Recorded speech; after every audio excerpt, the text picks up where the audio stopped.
What do you want? Wei Chen's face twisted in shock. Before he could even react, Qin Chen's hand shot out like lightning and slapped him across the face. Wei Chen barely had time to lift his hand, but it was too late.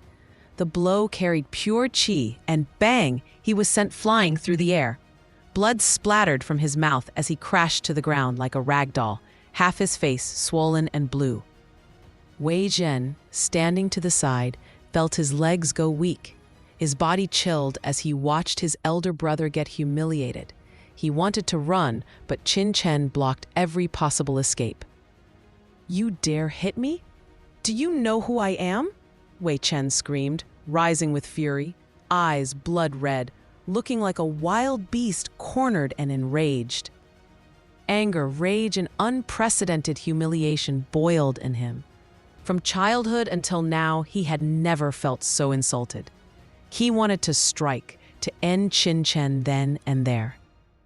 But Qin Chen was faster. Click! His flying kick smashed Wei Chen's chin.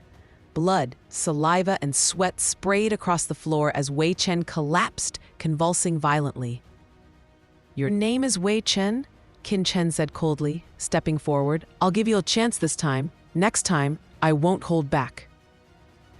Wei Chen's younger brother, Wei Zhen, was frozen in terror. His mind blank, heart pounding, he felt as if he were staring into death itself.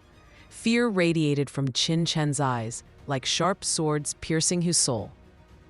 His knees buckled, his body trembling uncontrollably. His fear overwhelmed him, and in that humiliating moment, he wet himself. For someone who prided himself on strength and pride, this was far more humiliating than any defeat.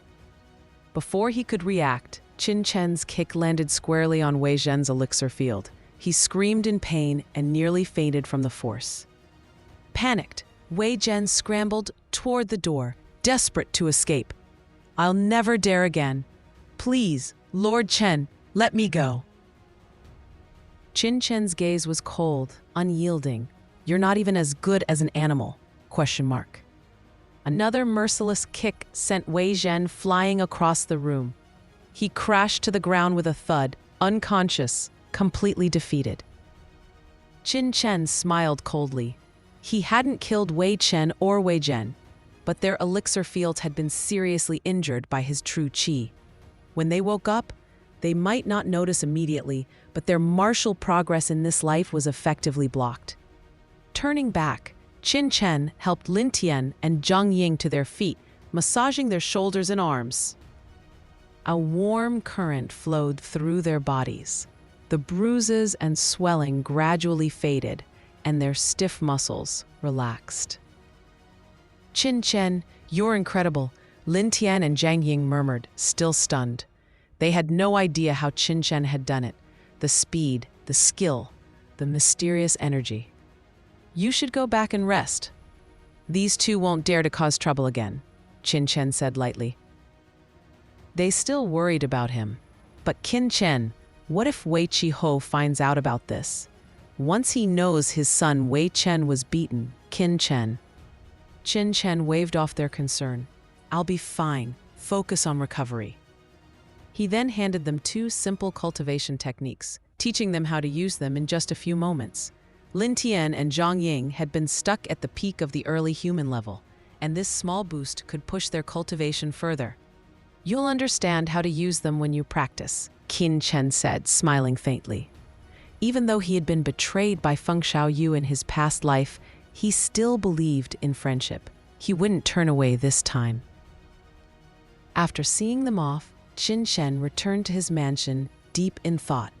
Beating Wei Chen and Wei Zhen wasn't what occupied him. Their strength wasn't a concern. What mattered was his future cultivation.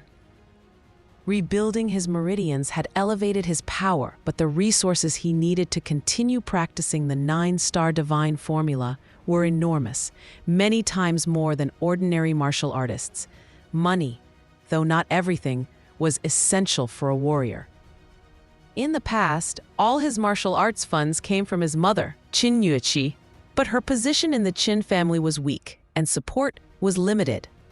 "I'll have to find my own way to earn some money," Qin Chen thought. he wandered toward the Qin family residence. At the door, two guards saluted respectfully, their expressions a little tense, hinting that something unusual had happened. Qin Chen entered the mansion. A fragrant breeze swept through the hall, and suddenly, a tall girl in a red dress appeared before him.